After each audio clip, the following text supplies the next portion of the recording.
Welcome everyone to the Wyoming Institute for Humanities Research Think and Drink series of virtual talks. We hope you are all as well and healthy as you could possibly be given the state of the world in which we live at the moment. I'm Scott Henkel. I'm the director of the Wyoming Institute for Humanities Research, and I am so happy to welcome you to tonight's conversation, which is titled Democracy in America and Around the World, Pre- and Post-COVID-19. I'm so happy to introduce you to our speakers and then to our co-sponsors for the evening. And before I do that, I'm going to assume that many of you in the audience are Zoom professionals at the moment, but just in case, if you want to click in the, I hope I'm pointing to your upper right-hand corner of your screen, you can either choose speaker view or gallery view. If you have it on speaker view, you can see in one big video screen the person talking at any moment. If you have it on gallery view, you can see everyone who's a panelist at the moment. You can also type in, if you press the Q&A button right back down here, you can type a question to all of us panelists. You can also, in the chat, which is hopefully I'm pointing in the right direction here, you can chat. Okay, very good. Thank you to Ken, who helps me to figure out that it's actually reversed when we're on video. Right down here, there's a chat. If you wish, you can send a message just to the people who are panelists, or you can send a message to everyone in attendance. So I'm so happy to introduce our speakers and our co-sponsors this evening. Our speakers are Dr. James Arvanitakis, who is the Milward L. Simpson Visiting Fulbright Professor, the School of Public Affairs and International Studies at the University of Wyoming, and also Associate Vice President for Research and Graduate Studies at Western Sydney University. And also Dr. Jason McConnell, who is Assistant Professor of Political Science in the School of Politics, Public Affairs, and International Studies here at UW. And tonight's panel will be moderated by Dr. Jean Garrison, who is the Director of the Office of Engagement and Outreach and Professor of International Studies and Political Science. Tonight's event has two co-sponsors, the University of Wyoming Office of Engagement and Outreach, and this is part of their Malcolm Wallop Civic Engagement Project. Tonight's event is also co-sponsored by the Wyoming Humanities Council, which I'm so happy to serve on as a member of their board of directors. The Humanities Council is a vital part of our state's civic and cultural network. And this presentation is part of the Humanities Council's Democracy and the Informed Citizen initiative, which is funded in part by the Andrew W. Mellon Foundation. As part of that, please look, hopefully midsummer, for the release of this forthcoming book, Democracy Under Construction, which is also part of the Democracy and the Informed Citizen Initiative. We're so excited to share this book with you, and hopefully, if we are released at some point soon, to tour the stage in person, if not virtually, in the next academic year with that book. So, please help me welcome Drs. Arvanitakis, McConnell, and Garrison. Thank you. Well, Scott, thanks so much for having us. It's really terrific to have the Malcolm Wallop Civic Engagement Initiative partner with WIRE, the Wyoming Institute of Humanities Research, as well as the Wyoming Humanities Council. And I just want to give a shout out to the faculty who are with us, James and Jason. They're with the School of Politics, Public Affairs, and International Studies, as Scott mentioned, and they're just fantastic colleagues. And we're really sorry for those of you who've joined us from around the state where we weren't able to see you about 2 weeks ago, but it's been a great opportunity to do this. And one final thank you before I start throwing some questions at James first and then Jason, and that is that the Malcolm Wallop Civic Engagement Project is supported by the Turner Foundation and a lot of friends of the Wallop Initiative, and I just want to say particularly thanks to them as well. So it takes a village in this context, and it's great to be here with all of you. As I noted, the Malcolm Wallop Initiative is, well, it's focusing on much what the Humanities Council does, which is to have conversations on topics of major interest to people. And when we focused on democracy in America and around the world, in some of our presentations and the work I've been able to do with James and Jason, it's been about thinking about what are similarities and differences. And so I wondered if James might not take a moment and share with us some key trends he sees that are reshaping our democracy. So what are those trends that you see and have been thinking about quite a bit, doing work on, James? Thanks, Jean. Hi, everyone. Wonderful to be here, and thanks, Scott, for the invitation. Look, I think there are a number of trends that are definitely worth noting. One that I think has had a tremendous impact on our politics has been the fracturing of the media, and I think the rise this is a big challenge, because historically, when we look at how nations are formed, they are formed by actually having a national identity, and a key part of that national identity is having national conversations. And over the last 20 years, we've seen a dispersal of that national conversation with the fracturing of the media and the rise of social media. So it's not social media per se, it's just the fact that there is no, I suppose, forum like there once was for us to have the same conversation. And you see this happening when you look at the most popular websites, depending on where your political leanings are, people will be attracted to different websites, and they're having very different conversations. So as a nation, America, it's highlighted in America, but it's happening in countries across the world. This fracturing of the media means that we're not having national conversations like we once did.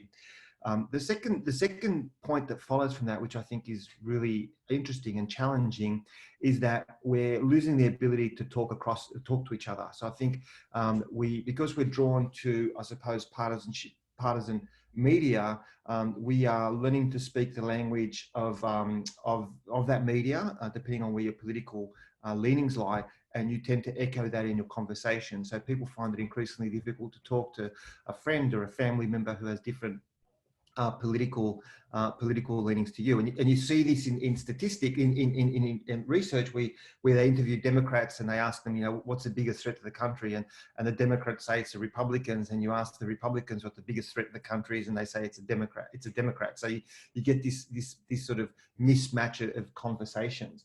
I think the third trend that I've really been looking at is the decline of trust levels with our politicians. And I think this is a big challenge, because ultimately trust in the political system means that you believe that those who are representing you will have your interests ahead of their own. And what we're increasingly seeing is that people feel that the interests of their own, the interests of their representatives are being put ahead of the interests of the nation and their own personal interests.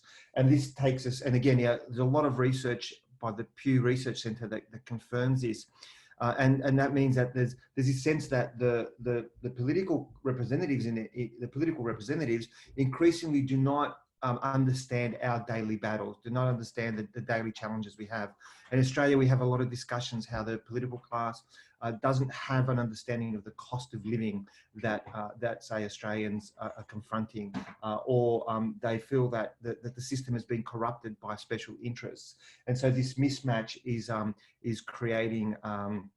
This mismatch is creating this sort of sense that we're not being represented, and so increasingly we're getting a rise of this disconnection.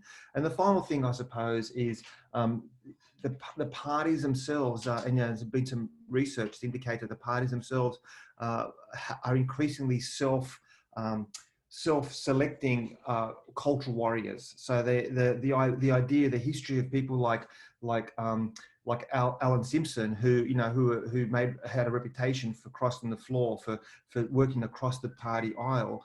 Those representatives have increasingly been targeted and in some ways pushed out of parties. And I think that's a trend that we're seeing in Australia, and we have seen it emerge in the US as well.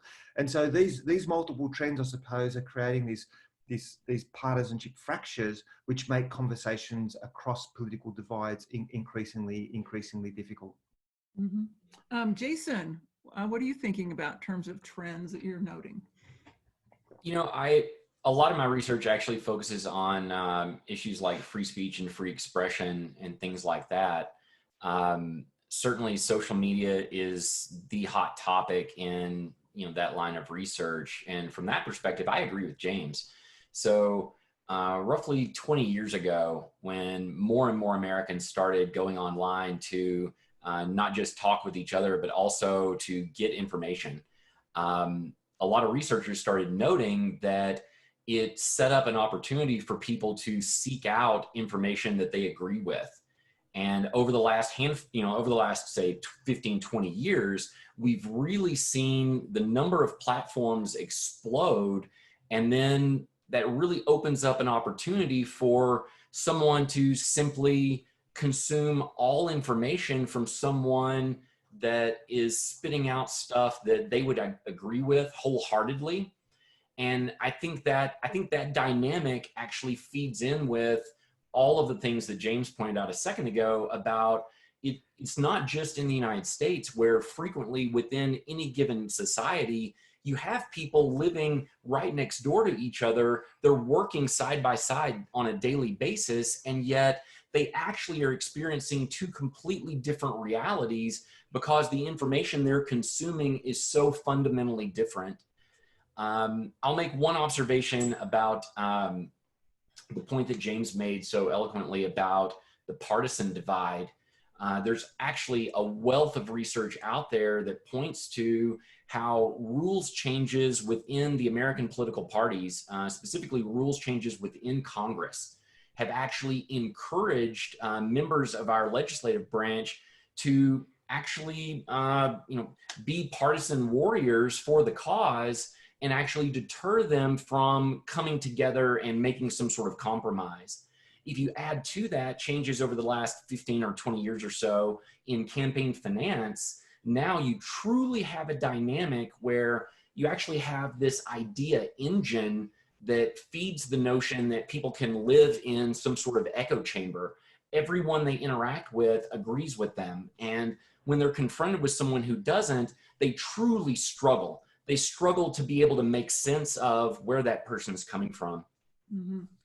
One quick question I had is, do you see, given social media being such an important political force, do you see younger people as more partisan or less because of growing up in the social media environment where you have kind of self-choosing of, or is there any research on that at all? I know we're going to get to that, but that kind of struck me.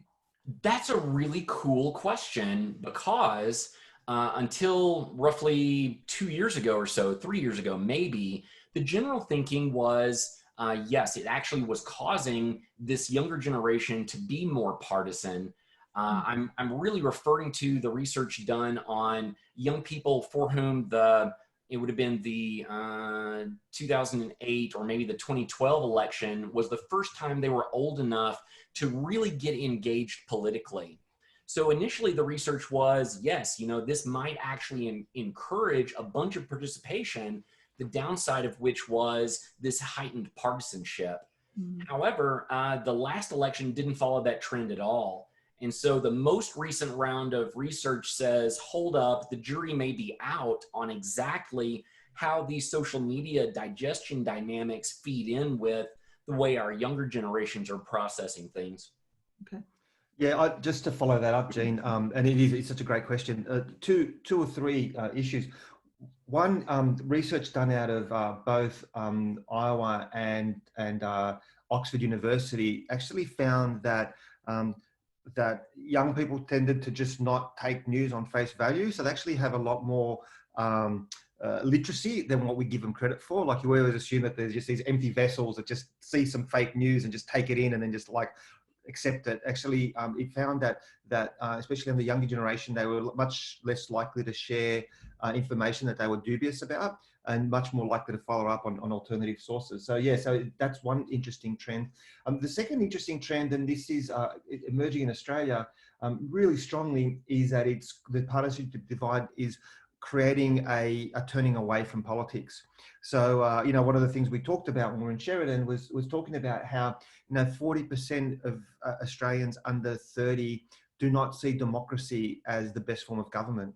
And so, you know, this is kind of, you know, they're seeing often a bunch of middle-aged men, often middle-aged white men, as some of my students say, and who basically are just bickering over degrees of difference rather than trying to find a solution. And so the trend seems to be, especially in Australia, and I sort of started getting this as well in some of the conversations I've had in the US, is actually it's creating a turning away from politics. And the third thing I think that's part of that, and I think this is where it's really great if you get a chance to unpack the role of what universities can do, is that I think we're getting this situation where, because people can't have that conversation, because as Jason said, we get this sense that people are having different experiences.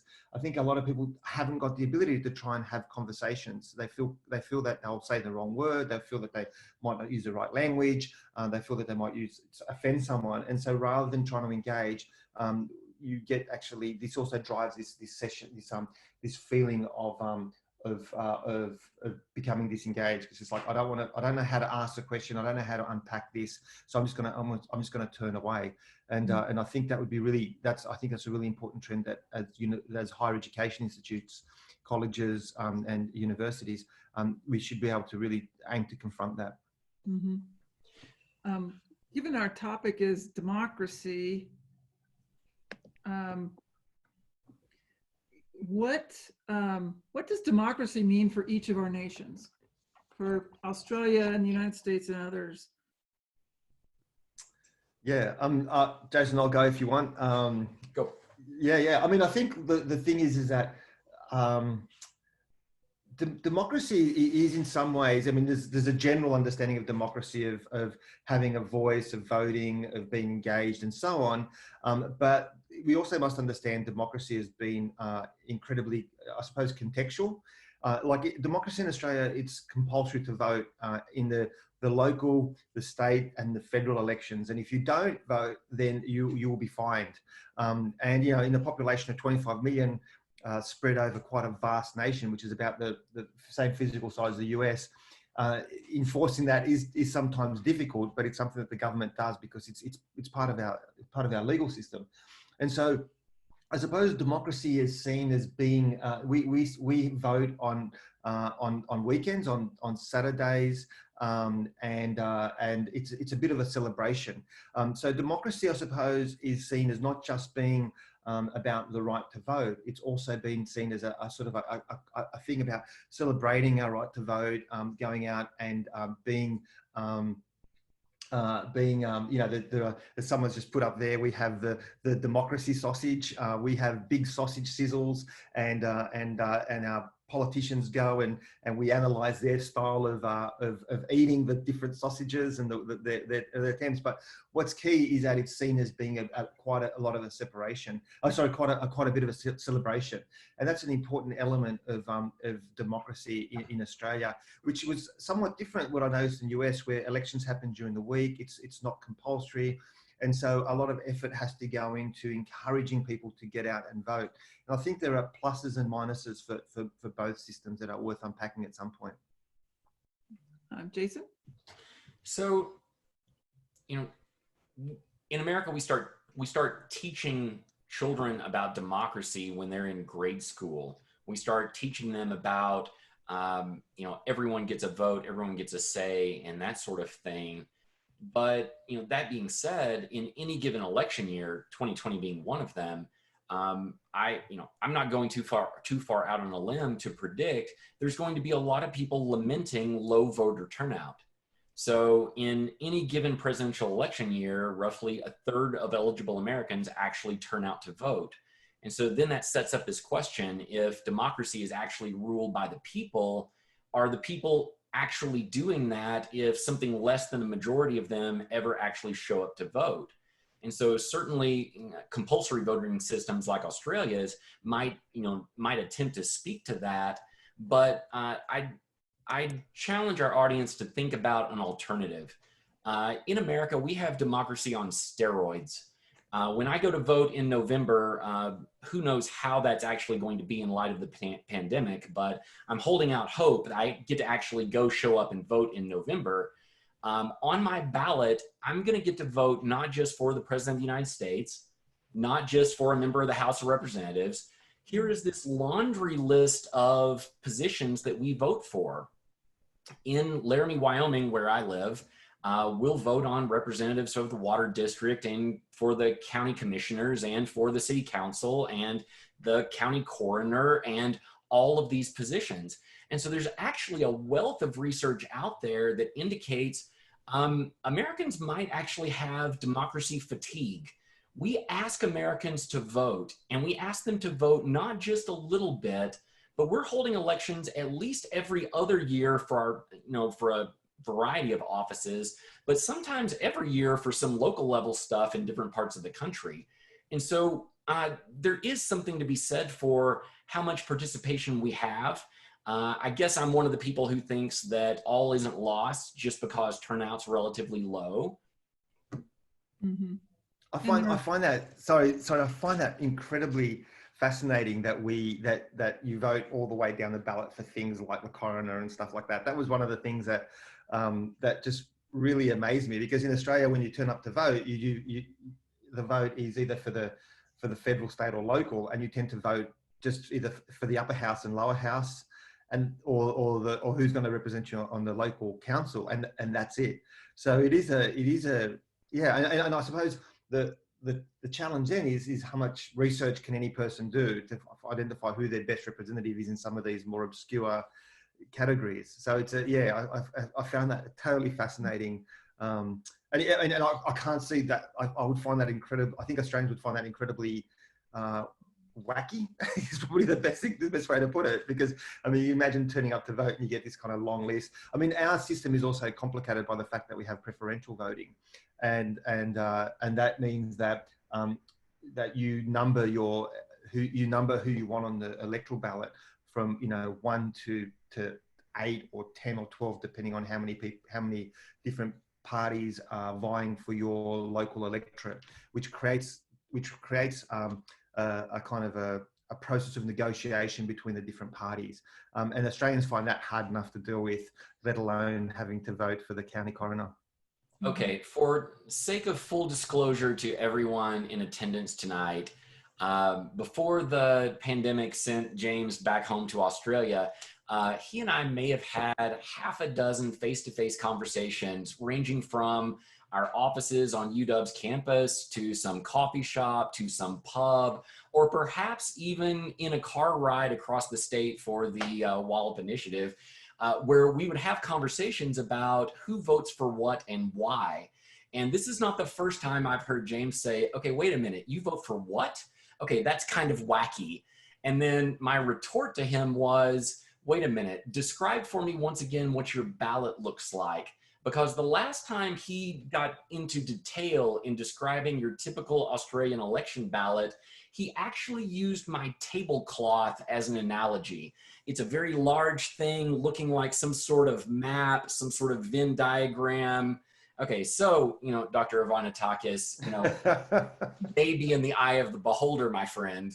Well, there are cultural differences, which I would imagine we'll get to. And I think the other thing is that there are voter guides put out by a number of nonpartisan organizations, as well as others, such as the League of Women Voters. And that does help to provide. So there are organizations that specifically do provide information. Of course, there's a proliferation of that as well. On this democracy theme, and you mentioned trust a little bit earlier in your remarks. I wondered if you'd say something about whether, to what degree, more or less, does democracy require the same degree of trust that other forms of government require? So more or less? Yeah, look, I would say democracy requires a significant amount more trust. I mean, in a despotic regime, you haven't got any choice, really. But I think democracy really is based on trust, and I think it's based on trust in a number of ways. But before I unpack some of that, I just want to say that for me, the way that I define trust, I draw on this British sociologist named Anthony Giddens, who describes trust as faith in the systems that we don't understand. For example, we trust the mechanic to take care of our car. We trust the engineer to build our plane. So we might not understand all the systems and how they work, but we believe that the people that are building it have our interests at heart. And he uses this concept of trust, even the way that the food is stored in Safeway and other supermarkets. He says this process whereby we set up these systems and we expect them to meet our needs. And so it's a kind of an interesting philosophy on the way that the trust works.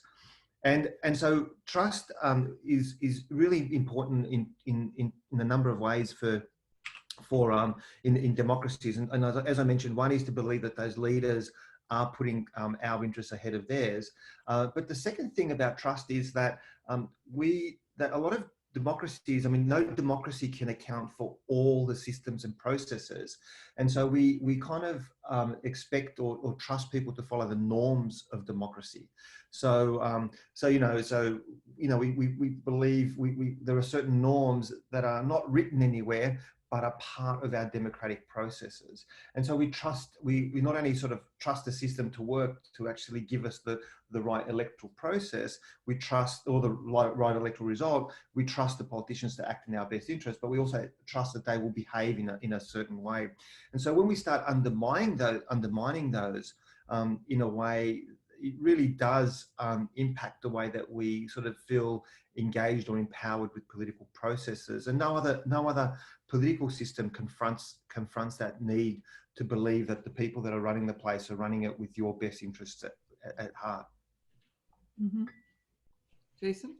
I think here in the United States, there's a split between the fact that we elect our representatives to make good choices for us, and then we also have a relatively expansive bureaucracy that's doing the day-to-day functions of government. And so you should know straight up, I have no crystal ball. And yet some months ago, when James and I did a presentation on a similar topic at Laramie High School, just off the cuff, when we were talking about trust in government, actually, off the top of my head, I asked about 75 or so Laramie High School students, hey, have any of you been paying attention to this virus outbreak in China? Keep in mind, this was in like mid-January. And so I was utterly shocked when maybe half a dozen high school kids went, oh yeah, that thing is really scary. And so I kind of looked at them and then just kept moving. And I said, okay, I've got a bunch of college degrees. I'm pretty smart about some stuff, but the last time I took a biology class was in high school. And so I've got to have some level of trust in an organization like the CDC, the Centers for Disease Control, that those folks there can make good decisions about the public health of the American people. So I had no idea what was coming when I said that months ago. But now as I sit back and consume information online like so many of us are doing these days, I sit back and think a lot of what's going on around the world today, pandemic or otherwise, is actually very, very scary. And so on some level, we've got to have a measure of trust that not just our elected officials, but these unelected government employees who've been hired for their expertise in their subject matter can actually deliver. They can actually do things for us that the rest of us can't do for ourselves on the daily. And I'm not convinced that it takes some sort of global pandemic to actually, put a giant question mark on all of that trust. James mentioned the Pew Research Center earlier. Pew is a great organization. If you haven't looked them up online, I highly encourage it. They've got some really fantastic timeline data about how Americans trust our government. Mm-hmm. And that the trend is we had generally high trust in government right up until Watergate. And then from the Watergate scandal on, Americans' trust that government does the right thing has actually been in the decline historically. I haven't looked at it in a few months, but the last time I did, it was at historic lows yet again. Right, and it depends on which institution. And and even the Supreme Court has had much lower levels of trust. It was historically the highest in more recent years. So yeah, and sorry, just on that point, and I think it's important. Like in Australia, there was a long tradition of our politicians refusing to criticise the decisions of the high courts. So if they made a decision that was against the position of the government, the government would refuse to participate in criticising and saying, well, the people, the men and women of the High Court are beyond reproach. But over the last decade or so, we've actually seen that reverse and been heavily criticised both before and after making decisions. And so even those trust in those institutions has declined quite dramatically. Sorry, Jason, I think I'll cut you off. No, you're fine. Actually, I just wanted to make a shout out to Wyomingites. The University of Wyoming's political science department has been collecting data for years and years and years on this question of trust in government. And so I just have to make a plug for all of my fellow Wyomingites. It turns out historically, Wyomingites trust our own government, Wyoming state government, at double-digit levels higher than whatever the contemporary trust level is in the U.S. national government, the American government as a whole. Of course, the logical explanation for that is, Wyoming's the the small town with really long roads. Usually I ask my college students, how many of you know someone who works for the state of Wyoming? Hands go up around the room. Everyone knows someone. It's their aunt, it's their uncle, it's their cousin, third removed. It's their cousin's ex-wife who they like better than their cousin and still talk to. And so, we know our government here. It's a connection thing. Mm-hmm. We have a question in the Q&A, which is related, and that is, how do we rebuild trust in politics and politicians in Western democracies?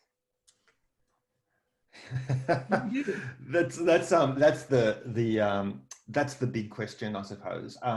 Look, a lot of my research in Australia has looked at the relationship between young people and governments, or different governments at different levels, and a lot of the trust has disappeared because whenever there's a process of consultation, for example, government officers or politicians tend to approach, say, young people with one of two things. They either turn up and say, here's a blank sheet, tell us what you want.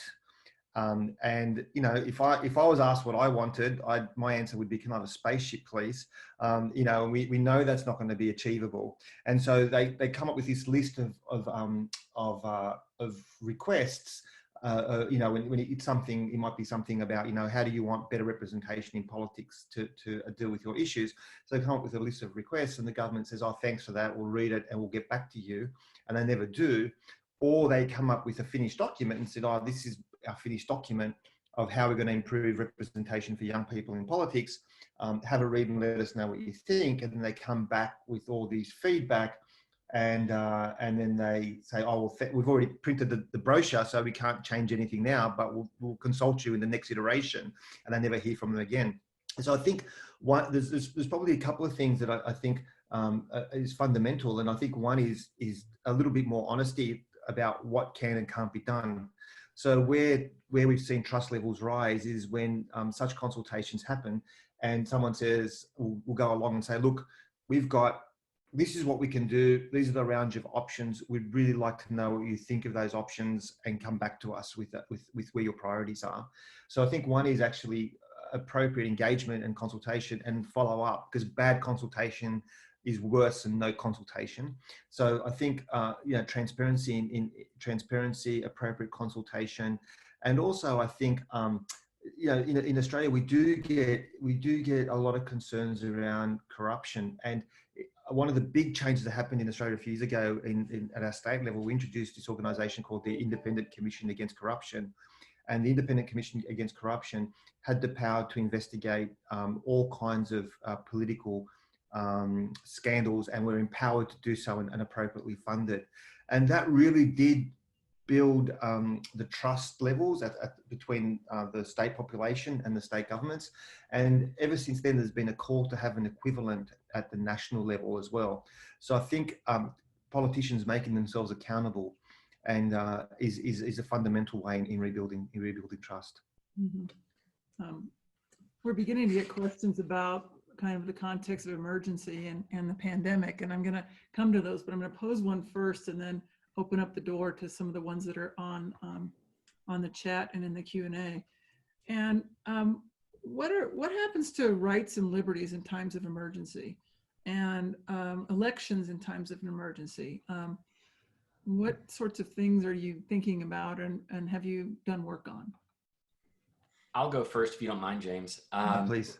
So one of my fields at the University of Wyoming is actually teaching constitutional law through the political science program. And that's something we talk about, is this notion of emergency constitutionalism as a concept that says that, you know, the things that are embedded in our Constitution that protect our civil rights and our civil liberties might actually not be all that firm in times of some sort of national emergency. Now, we can point to some examples from the past where during a time of national emergency, our government has done something that it probably would not have done under other circumstances. I can reach back all the way to the American Civil War when the Southern states rebelled and fired on the federal fort, Fort Sumter. One of the first things that President Lincoln did was order the United States Navy to blockade all Southern ports. Now, as a matter of international law, a naval blockade is a de facto act of war. And yet, in the Constitution, the President of the United States does not have the power to declare war. That power resides solely among the Congress. So, was President Lincoln's power, was his executive order to deploy the Navy to blockade the Southern ports constitutional? On its face, no. But what we saw then is something that we've seen since then. Congress moved along after the president took executive action and then confirmed the president did the right thing. We see that time and again throughout history. For some more contemporaneous example of emergency constitutionalism, certainly the Patriot Act passed after the 9/11 terrorist attacks raised a lot of flags for civil libertarians concerned about government overreach. You know, without a doubt, the Patriot Act gave the U.S. government the authority to surveil Americans in ways that it simply did not have before. But if you want something more ingrained in American society, you could go back to some of the programs that were pushed during World War II. So some of the programs that first were kicked around as an idea to combat the Depression actually got rolled out as part of the war effort. We don't talk about many of those things these days as being all that extraordinary because they've been such a fundamental part of US culture for so long, we don't even question them anymore. But this idea of how does some sort of national emergency impact governmental authority, our trust in government? I think these are the right questions to be asking. Again, no crystal ball in the McConnell household. I'm not quite sure how this thing's going to play out with COVID-19, but certainly I think across the United States, we've seen some state governments reach much further than they ever have before. I don't know that we've seen that in Wyoming. I think our state government's response has been generally pretty middle of the road. Mm-hmm. Yeah, I mean, it's interesting in Australia, I think since the 9/11 terrorist attacks in New York, I think we've introduced 21 pieces of legislation that have actually impinged upon Australian civil liberties. And most of them had sunset clauses, and most of those sunset clauses have either been extended or removed. And so none of them actually have been rolled back. So we've actually seen, I think, an undermining of our civil liberties. And that has, I think, significantly undermined some of the levels of trust in our government. And we see this at the moment because earlier this week, the Australian federal government rolled out a COVID-19 app. And the aim of the app is to help track how the virus is moving along amongst the population, with the idea of identifying hotspots. But there's such a lack of trust that the government won't use this data for other things that only a fraction of the population has downloaded it and has applied it to their smartphones. So I think I think governments have unfortunately taken advantage to to undermine some of our civil liberties during times of crisis. And I think the longer term result is again this impact on trust. Mm-hmm. I mean, I just want to pull a couple of questions that I'm seeing, and one is, at least in the last several days, there's been a discussion about the difference between trust at the federal level in the U.S. context, and then how people are viewing governors. Some of the numbers are coming out. Is this something? Do you see that trend? And do you think, have we seen that before? The level, the level of trust in the state or local government vis-a-vis the federal government. Yeah, I mean, the Australian context is kind of interesting as well, because when Jason was discussing the way that most Wyomingites know someone in government somehow, is really interesting, because in Australia, historically, the federal government has had higher levels of trust than state governments, which have had higher levels of trust than local governments. And it's interesting, and Jason said that one of the reasons that people tend to trust state government more in Wyoming is because they know people. In Australia, it has the opposite effect. Because they know someone in local government, they tend to trust them less, because they say, I know that person. I can't trust that person. So historically, federal governments have had higher levels of trust than state governments in Australia. I think over the last, say, decade, that it has changed dramatically. And I think it's because there's been a number of, even if we look at the last 6 months, we had wildfires in Australia over most of our 2019, 2020 summer. And it was seen that the state governments acted much faster and with much more compassion than what the federal government acted. In fact, our Prime Minister during the state of emergency went on holidays in Hawaii, which he was widely, had a huge impact on his popularity. During the coronavirus, again, the state governments have been seen to be acting with more compassion and faster than federal government. And so I think that in Australia, in the Australian context, we've seen a bit of a usurping of this federal government historically being trusted more than state governments. And it sounds like that's kind of been a longer term trend in the US. Jason, do you know if that's consistent? Is trust in state government higher than trust in federal government for most states? Do you have any sense of that? I don't believe that's the trend. Don't quote me on that one. I don't believe that's true. I know trust in state government relative to the Fed is higher in Wyoming than it is in neighboring states. That is some data I'm familiar with. Mm-hmm. We have a higher trust in our state government than our neighbors to the south down in Colorado do, than our neighbors to the west in Utah do, so on and so forth. But I'm actually not familiar with the national data. I'm afraid I'd be walking too far out on the limb if I were to speculate on that. Mm-hmm. Do you see a rise in partisanship in the context of the COVID-19 crisis? Or do you think some of the recent passage of bills in a bipartisan way with wrangling, but in the context of responses to it, is that a harbinger for a reboot for bipartisanship potentially in the United States? How do you view the passage of the $2+ trillion bailout, so to speak, and other things? I would certainly hope it was some sort of a reboot. I think it's pretty fair to say this is the largest crisis we've faced as a nation in my lifetime. I think that's easy to say. This is certainly the last time we faced some sort of pandemic like this, probably since 1919, Spanish flu, something like that. There have been other things like Ebola or SARS that have certainly been very, very scary, but with nothing near this number of cases spread out over so much of the country. I'll tell you what all of the chatter and the partisan bickering and whatnot has actually reminded me of. It's actually reminded me of all of the chatter after Hurricane Katrina hit New Orleans.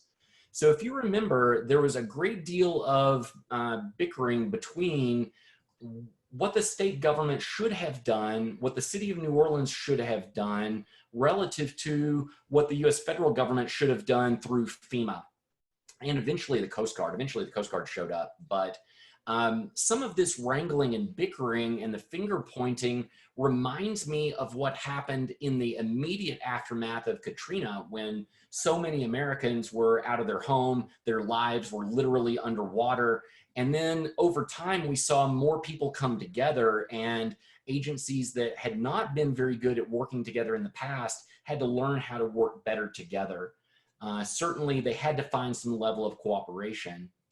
And so if you look at the response to hurricanes on the Gulf Coast immediately after Hurricane Katrina, so Katrina hit in 2005. If you look at the remainder of the 05 hurricane season, or maybe 06 or 07 hurricane seasons, you'll see that the coordination between the state governments and the Fed actually got a little better.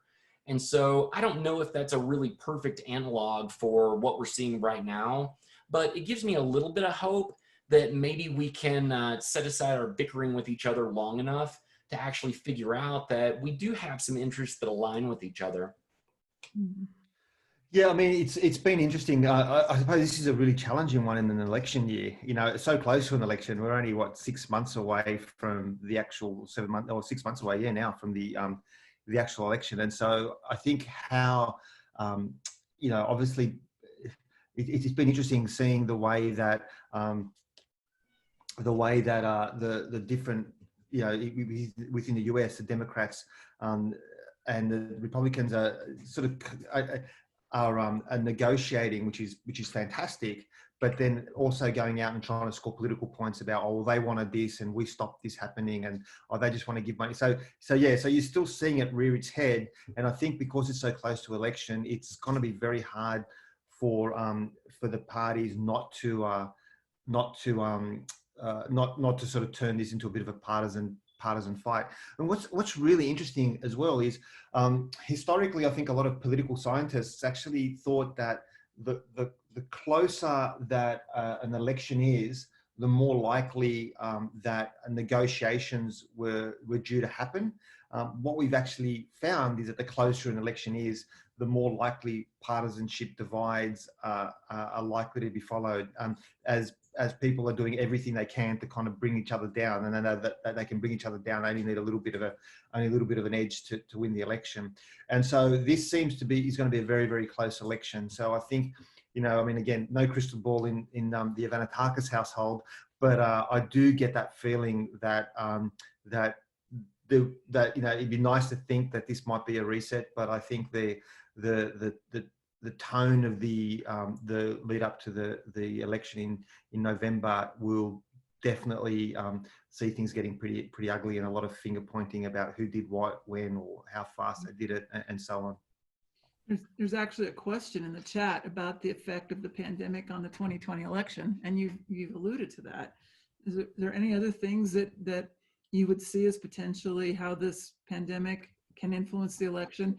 And I don't know, maybe you even have a historical comparison that you might think about. But yeah, I mean, it's interesting. The 538 did this really great podcast about how upheavals have influenced elections before.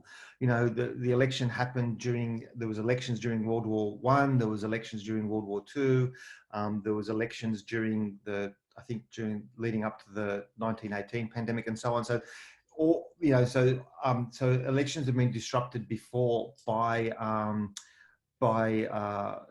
sort of national or international upheavals, and this one I think will also be obviously affected by that. You know, there's been a push to increase the number of states, or to change the way that you know, postal voting can work, especially where postal voting doesn't happen.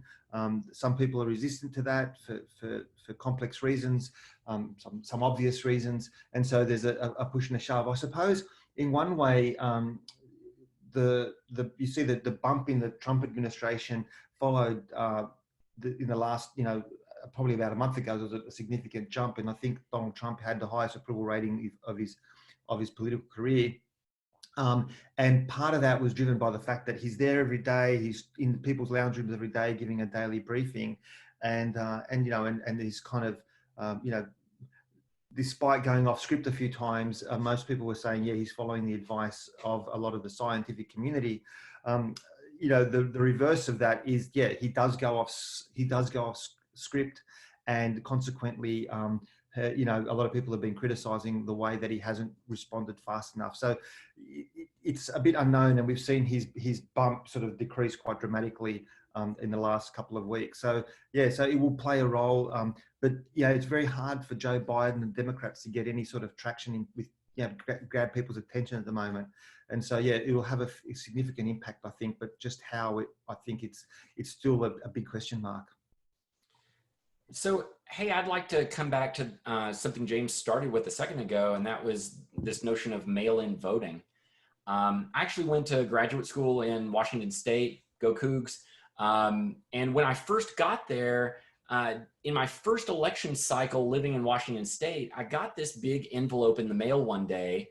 And when I opened it up, it looked like a ballot, and there was this big booklet describing all of the candidates. And it said, you know, mark your choices here and then drop in the mailbox. I actually thought it was a scam. I thought it was something illegal. I did not think it was true until I mentioned it to my neighbor, who was actually a lifetime Washingtonian, who said, no, man, this is what we do here. We vote by mail.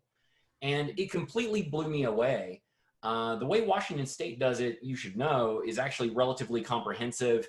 I got that packet in the mail roughly 6 weeks, maybe 8 weeks before the election.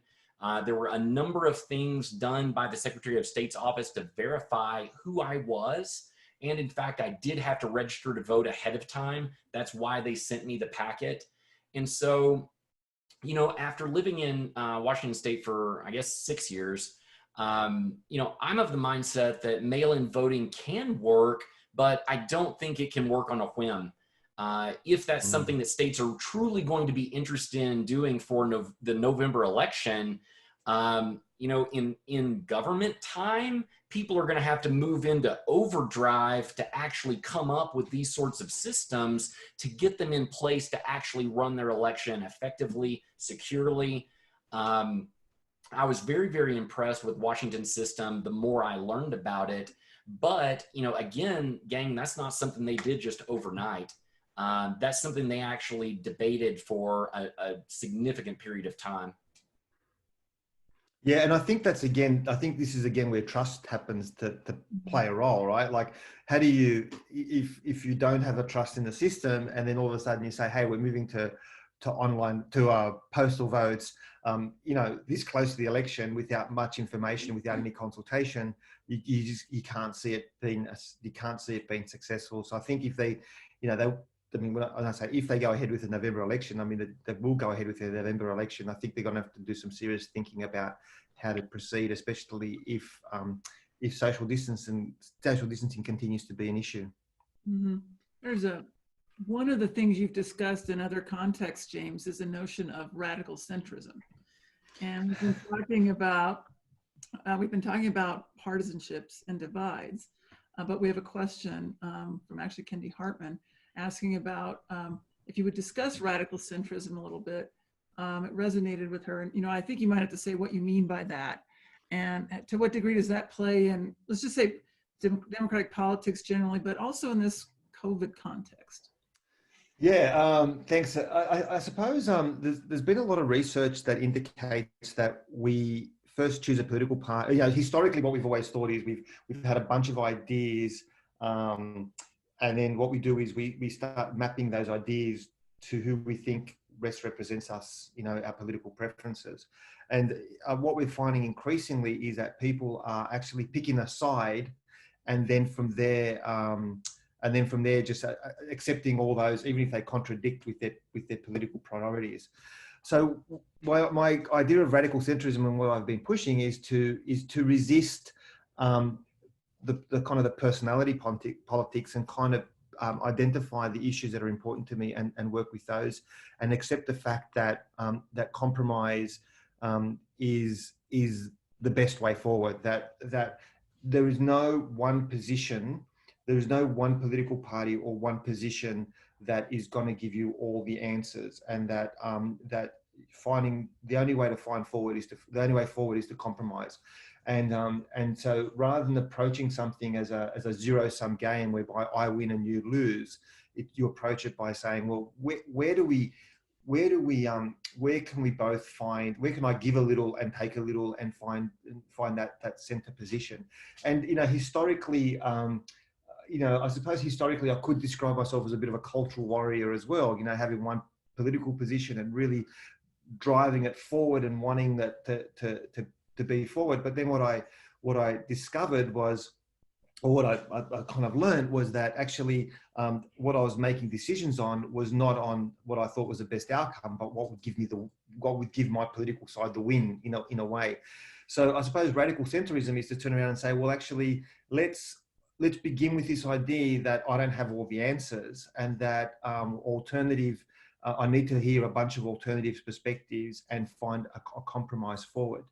And I think that's kind of, and resisting that being pushed. And look, what I know, Dr. John Rees, who I know is listening at the moment or is online, he just asked a question. And John, I'm pleased to say, will be the next Milward or Simpson Fulbright scholar to follow me next year.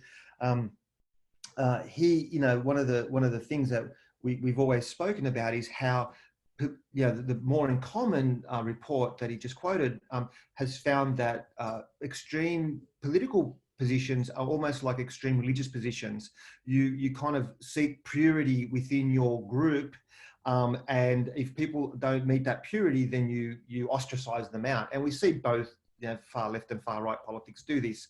And so I suppose radical centrism is just sort of saying, actually, there is no pure position. Every position is a position of compromise. Every position is a position of negotiation. And I think, if we are going to move forward in many of the grand challenges, for example, I truly believe that we need to respond to global warming.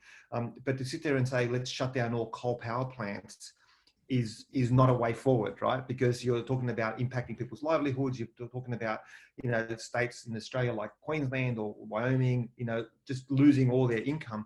How can you take that position that everything must shut down? So you might philosophically say, well, in an ideal world, let's think about that would be what we would do. But this is not an ideal world. This is a world of compromise. It's a world of people being worried about their livelihoods. And so let's find what is pragmatic. Let's not let the good get in the way of the perfect, so to speak. Let's find the pragmatic way forward. And I think if you look at any of the grand challenges we face, from COVID to, as I said, climate change, to entrenched inequality, finding a compromise position forward is definitely the way to go. And in many ways, what I've tried to do is to bring that into my classroom, to take that position into my classroom. And it'd be great if we get a chance to talk about the concept of brave spaces versus safe spaces in classrooms, where you sort of work with different students to sort of talk about how do we compromise on our different political positions. Mm-hmm. I hope that answered the question. Yeah. So one of the very early questions in our discussion was about nationalism. And so whether it's back to our more general discussion about democracy, or even in a pre and post-COVID environment, how does nationalism play into this? I mean, we've had some, James, I don't know if you've seen it, but in the United States, there's been some discussion of, it was on NPR this morning about, it's this America First piece, and how does that relate with institutions, et cetera, around the world. So what would your comments be from both of you on nationalism? Okay. Well, again, I think nationalism is also quite contextual in a way, the way that we see nationalism and populism play out. I think it's, I think there are times where we've kind of shifted the bar too far one way and too far the other way. So, when all the trend was globalization, it was about ripping down all national borders and, becoming totally independent and so on. And I think that's not a sustainable position, because what we've seen during this time of COVID is that nations do have their own supply chains, or have to have their own supply chains to draw on things. Nations are still a number one, are the main sort of, I suppose, if nothing else, the main sort of bureaucratic agency that shapes our lives, and where we have a feeling where we have the most voice. But at the same time, what we do know is when we face a global crisis like a pandemic or climate change or terrorism and other things, we do need international cooperation. So I think that what's important is that we stop these extremes where we either sort of embrace globalization in such a way that we don't worry about our own sort of domestic food supply or own domestic supply chains, which is where we sort of were heading at one point, or we kind of close our borders. I mean, the reasons why we're closing our borders at the moment, but we close our borders and become so insular looking that we forget that we're part of a global community facing global challenges. So trying to find that balance in between. And, I think there are reasons why we want to have our own supply chains when it comes to food, or it comes to protecting our own oil supplies, or it comes to having our own medical supplies. And I think that's really important. And I think there is no reason why a certain level of patriotism and nationalism there's no reason why that has to come into conflict with approaching the world from a globalist perspective at the same time. I think there is a balance there that we need to strive for. Mm-hmm. Jason, do you have any? Nope. I know we're getting pressed on time, and I know there's so many people with questions. I don't think that I can add much to that. Yeah, I'm going to do a couple more that we had in our own script, and then I'm going to go. I've been bringing them in, but I'll bring in some of the others from the chat, but it's related to some of the Q&A. How far? I mean, this pandemic is a crisis. A lot of times we think of crises as really causing a lot of change. And so there's discussion and speculation about how far, what is the new normal? How far will we return to normal after something like the COVID-19 pandemic? I took a handful of classes on public policy in grad school and learned a lot of different theories about how we actually develop public policy. Some of them I think are absolute trash, but a few I think are actually onto something. My favorite's actually a model called punctuated equilibriums. And it uses as an analog the way that tectonic plates slide along against each other. So, I'm not a volcanologist or a geologist, but even a simple social science kid like me can understand tectonic plates will build up a lot of tension over time, and then eventually that tension builds to such a level that the plates slide. And then they never return to the way they were before. They're here now. And so this punctuated equilibriums model says that when there's some sort of punctuation point, it changes public policy forever. It changes the culture within which that policy serves the needs of the people. It changes that forever too.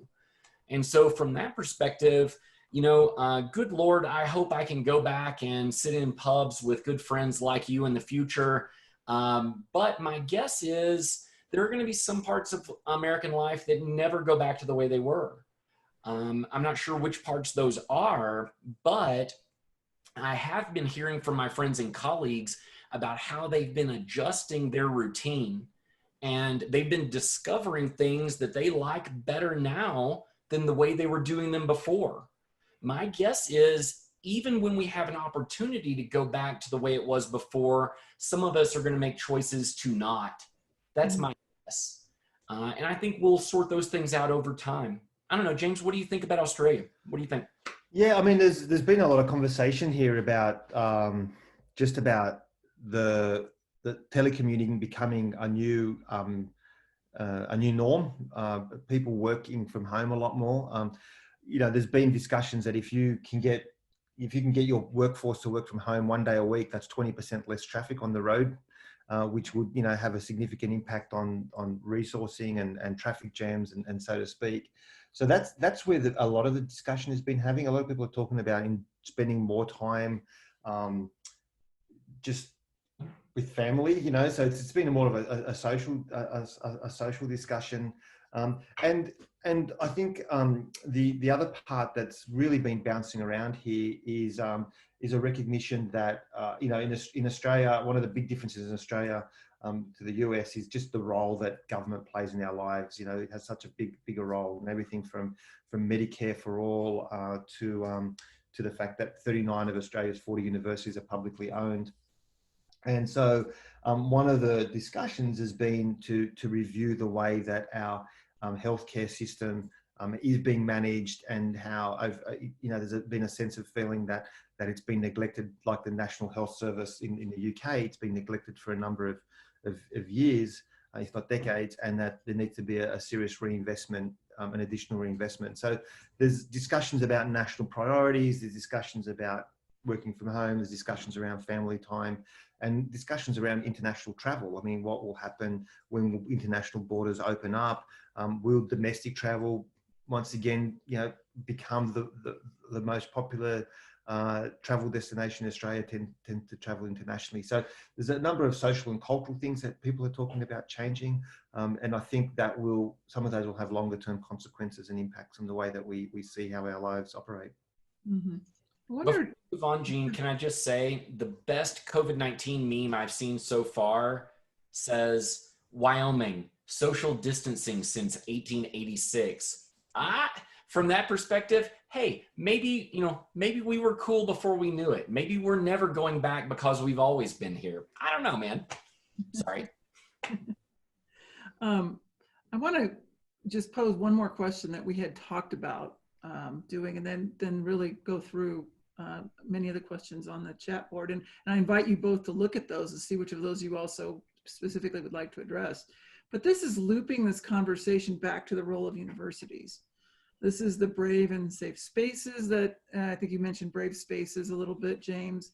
But what's the role of the university in these discussions, or is and maybe should be, because maybe the university isn't doing it what it should be doing. I mean, I realize it's a value judgment, but maybe the is and the should from your perspective. Yeah, look, I'll tell you. I mean, I'll maybe a bit of a story. A few years ago, when I was a postgrad student, I was doing my PhD, and I was in a classroom in Australia, and there was a young girl. She was 19, and she asked a question about Australia's First Nation people, Aboriginal people, and she asked it in a very clumsy way, probably politically incorrect way was her question. But her question, I think, really was something that she asked it with all the right intention. She wanted to understand a certain issue that was being discussed at the time. And I remember the teacher at the time, the lecturer at the time, that really gave her a hard time about the inappropriate language that she used. And that kind of shut down conversation in the classroom for a long time, because people were too scared to ask questions. And so I think the idea of I think sometimes we've got ourselves caught in these positions where we're too scared to ask questions, because either we're not confident with the language or the knowledge that we have, or we don't want to offend people. And I think I understand that there are certain topics which we really need to be careful and sensitive in discussing, which is where the safe space idea comes from.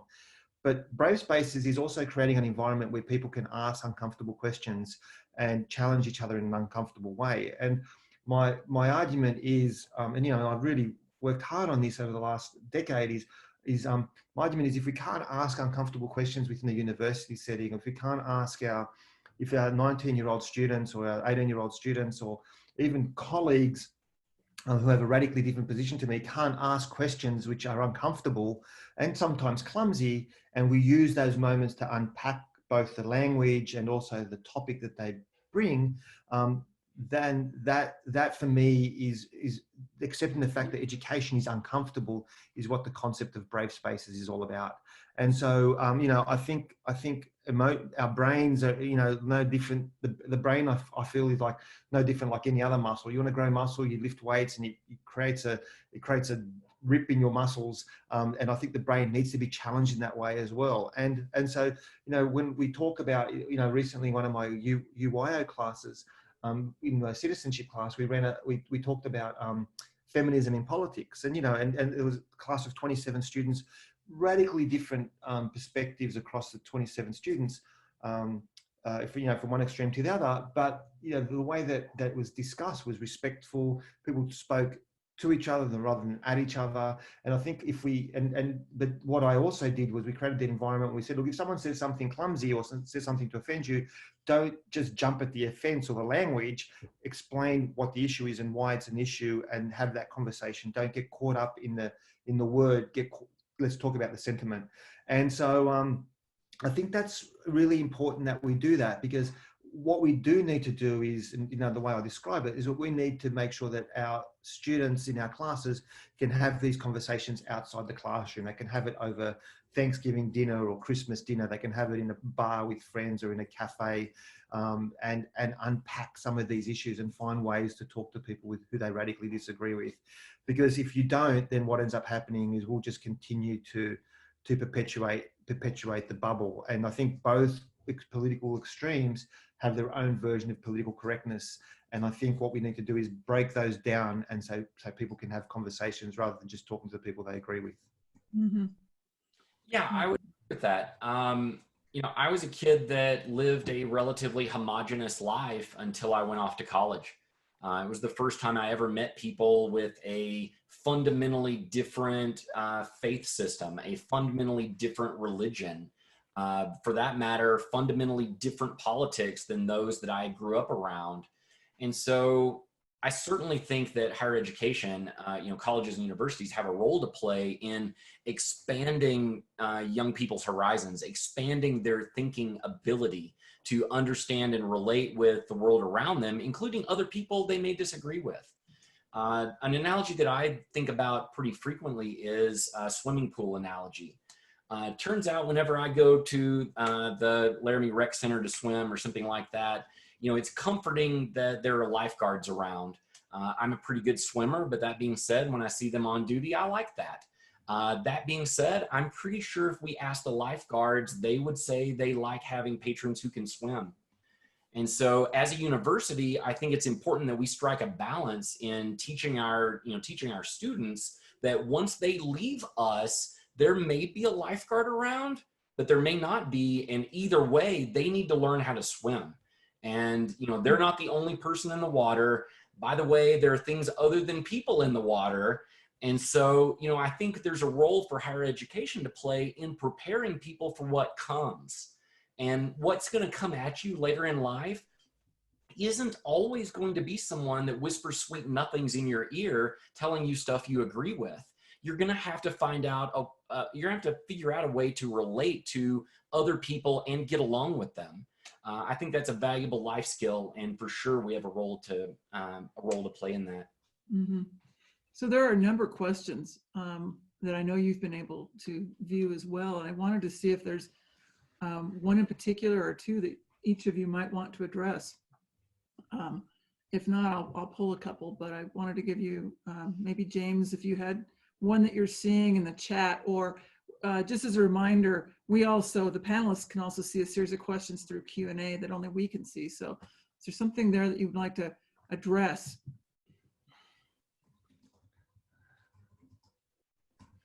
I suppose there's one question from that's about do universities do a good job in creating those brave spaces? I think one of the challenges for us, I think different disciplines have different disciplines are dominated by different sort of dominated by certain types of philosophical thinking. And so, for example, traditionally in the humanities discipline where I come from, we often position ourselves as being sort of, I suppose, leftists, you know, progressives, and I think often the way that we talk and the language that we use, and the way that we even the theorists that we present, often exclude those who may have different positions with us. And so the problem with that is that students then quickly learn to imitate what they hear us saying, and so they're too scared to kind of go, okay, I'm going to push against this, because if I push against this, I might not get the marks that I need to ace it. And I think sometimes we've been very bad. So I think there's a job within academia itself, within certain disciplines, to actually really do expose themselves to different ideas. And you know, my first degree was in economics, and the only economics I learned really was sort of neoliberal liberal economics, and all other sort of economic systems were dismissed. And I think that left me as a poorer student. And I think if as a humanities lecturer I only talk about progressive thinking and don't look at conservatives and other kinds of ideas, then I think I'm letting my students down, and we're not creating those kinds of environments where we can have brave spaces. So I think that's one important point to pick up on one of the questions. Jason, is there anything? Well, Emmy Lou poses a question in the Q&A about these protests. Certainly states like Michigan have had all sorts of protests of their government actions in response to the COVID-19 outbreak. The question posed in the Q&A was effectively, you know, is shutting down those protests a violation of their First Amendment rights? Well, yeah, of course it is. So inherently, there's some tension there between what are our inherent rights and liberties, and what can the government do during a time of emergency that they cannot do during normal circumstances. Which, by the way, I'm sure some of you are astute enough to have picked up on the fact, guess who gets to decide how long the emergency persists? Well, the government does. And so, you know, inherently, there's going to be some tension there. I was reading news just before our Think and Drink started tonight. I saw that there was actually another protest in the Michigan Capitol tonight. Things there have been getting very, very rowdy. I know there have been protests over in front of the Capitol in Cheyenne, but I don't believe anything nearly as rowdy as what Michigan's been seeing.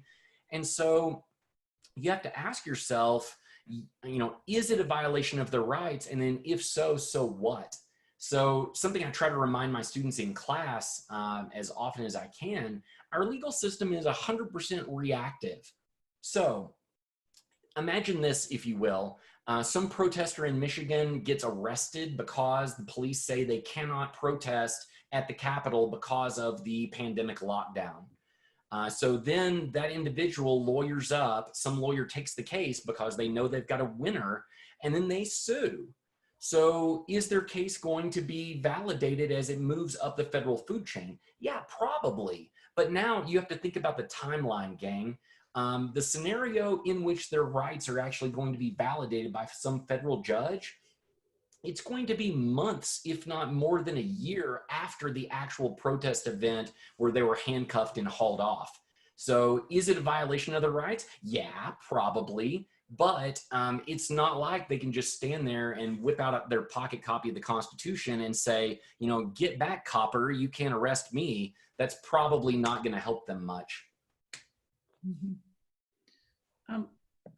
I'd like to just push this issue of the pandemic as a crisis. This is way different than World War II and the kind of social change that came about. Maybe this gets back to the question of lasting effects. We have not seen, except for a very brief time, a rally around the flag, a rally around the president with this. So what's different, or what kind of implications do we see? So we use the language of crisis, but it's also different than, you know, guns and bombs kinds of things, or 9/11 as a crisis. Do you see, how do you see that maybe leading to what changes or lack of change that we might have from this? I mean, one of the interesting things and this is why I think a lot of economists are really struggling to talk about the impact here, is that usually when there's a crisis, be it, a military crisis, or an economic crisis, like we had the Great Recession in 2007, 2008, what we require is to do more, right? What we do is we want to go out and we want to stimulate the economy. We want to drive things forward. We want to physically rally, like work together. In a way, this is like the opposite. It's like the way that they're telling us to do, the way that we're expected to do it is to do less. You stay at home, don't do that, So I think part of it is just how difficult it is for people, for people to understand how to respond, and if this, it's also kind of wacky that this is such a deadly virus and the number one piece of advice is wash your hands, right? Like it's kind of, that creates a disconnection. Like in my head, I'm like, okay, a virus is like, you in your image, you have this like super dangerous shaped thing heading your way, and someone's saying, yeah, just wash your hands for like 30 seconds, sing happy birthday twice, and then make sure you dry them properly. So I think it's been really hard for people to actually fathom what this actually is, and it's been very hard. There's no economic model, and there's not even a patriotic model, I suppose, a populist model to try and get people to rally around this response. Sure, there's certain areas which you can encourage to do more, build more medical equipment and things like that, but it's in some ways like nothing else we've ever actually dealt, had to manage before. Mm-hmm. Well, and certainly very rapid unemployment. and economic impacts. Yeah, and look, and what Jason said about the protests, I think is really important for us to remember. And I think it's something like 40% of Americans, if they get hit with a $400 bill, unexpected bill, will either have to sell something or borrow money. And it's some significant number of households in America. In America, I think it's something like at least 1 in 3 American citizens, if hit with a $2,000 bill, will lose their house because they won't have the ability to pay it off. So and a $2,000 bill is, if you own a car or you have a child, that bill is around the corner, right? And so I think that sense of precariousness and desperation that people are feeling is real. It's so real, and it's for some folk who are living a comfortable middle class lifestyle. You look at the protests and you think, oh, they must be mad going out there. But I think people who are living have precarious lives, this crisis, and it makes sense that they turn around and say, I feel that the cure is worse than the disease, because the disease is hard to imagine, if that makes sense. Mm-hmm. There's an interesting question here from Josh that I'd like to invite you to address. He says, to summarize poorly, I think this overall theme is about finding a center and finding more trust. What do you think about, are you familiar? I'm gonna completely massacre the name. I don't know if it's Bytkofer or Bitakofer, but are you familiar with Dr. Bitakofer's theories at all? No, I'm not actually. Okay. But her idea is that if we think there is an informed, engaged American voter or a majority, we're wrong, and that most voting, if not in support of the candidate, is primarily just about not the other. If true, how can we move towards a more engaged voter and more trust if it seems that we're fighting a large culture of the opposite in America? Yeah, look, that's a really great question, and again, it's something that plays out within the Australia context as well. And I think part of that is trying to find ways to engage and empower people about decisions that influence their lives. And this is not about the kind of fatigue that Jason spoke about. We've seen experiments or pilots where we have things like democratic budgeting, where local governments in parts of Australia have invited members of the community to have a voice in how, in what they should prioritize with their sort of capital works and their spending, and this has encouraged people to feel a lot more empowered and engaged with political processes. And I think that's the kind of thing that we really need to push for, because even though something like compulsory voting in Australia, I think, really does suit Australia when you've got a small population of 25 million people. You really do need to get as many people to vote as you can. What I think that hides is, the 90 to 95% of people that vote, eligible voters that vote, what that hides is the growing sense of disconnection and the growing sense that people aren't feeling represented. And so do people either better that, there's an often attitude that's better the devil that you know than the one that you don't. Or we have to give the other guys a go because these guys are so terrible. I think there are ways we can try and get people engaged in political processes that are more than just voting. Mm-hmm. So we're getting close to the end here, and I wanted to see, and I want to say a couple of thank yous at the end, but I want to give you each a minute, maybe just some final thoughts and how would you want to wrap up, or what thoughts would you want to leave us with, given this fairly wide-ranging discussion? I'll go. While I'm familiar with the scholar that Joshua brought to our attention, to the extent that their work was paraphrased in the chat, I tend to agree. I think it's absolutely silly to think that every single American out there is 100% informed and engaged. We know that's not true. You don't have to watch something like Jimmy Fallon or some other show that does interviews with people on the street to know, a lot of people are not all that well informed, and the people who are well informed typically are so about some narrow topic instead of a broad range of things. I mean, even when we get into government, people specialize. And so, I guess if I had to summarize, I'd say, my own personal thought on how we can overcome some of these challenges facing democracy in the United States and then in Australia and other industrialized democracies around the world is I'd love to see us focus more on the things we have in common as compared to all of the things that we point out as being different among us. I've never met anyone who wasn't focused on, their kid's future in one way or another.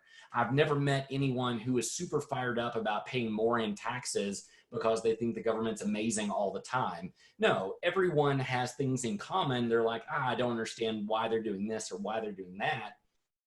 I would really love for us to see, I would really love to see us come together as a nation and focus on things that we can celebrate about each other as compared to our current national pastime, which is, he did this, he did that, she said so-and-so, oh yeah, well, she said this before.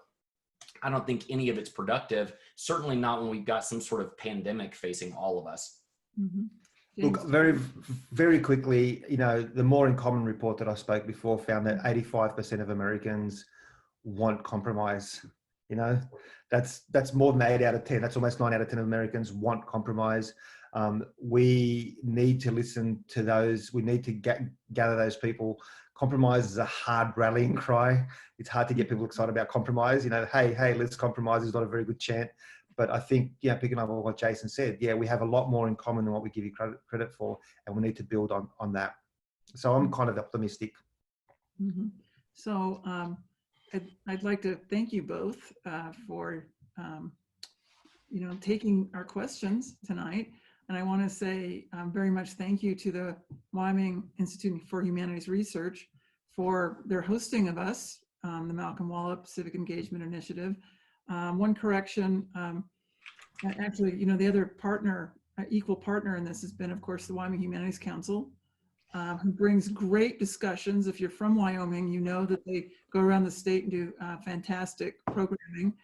And it's been very great to be their partner over time. And of course, the Mellon Foundation, which is underwriting with them a series of things. But I needed to correct that, and for the Malcolm Wallop Civic Engagement Initiative, it's the Tucker Foundation. I think I said Turner previously, but we're really thankful to the Friends and the Tucker Foundation that make it possible. And I guess what I would say, I would invite the people who had a question that did not get addressed to maybe just email one of us directly. We all have UYO addresses, and I'll just speak for Jason and James. I think they're very willing to engage and and they know some of you as well, but there's been a series of questions that we haven't been able to get to. And I want to thank you for those. Big shout out to Scott Henkel for putting this all together. And I think with that, we're, kind of a final thought is, thank you for joining us tonight. We need to do a shout out for next week's Think and Drink, which is on the history of pandemics, I believe. Yep. So please join Scott and the Wire crew next week at 5:30. Same URL that you had. Thank you. Thank you. Mm-hmm.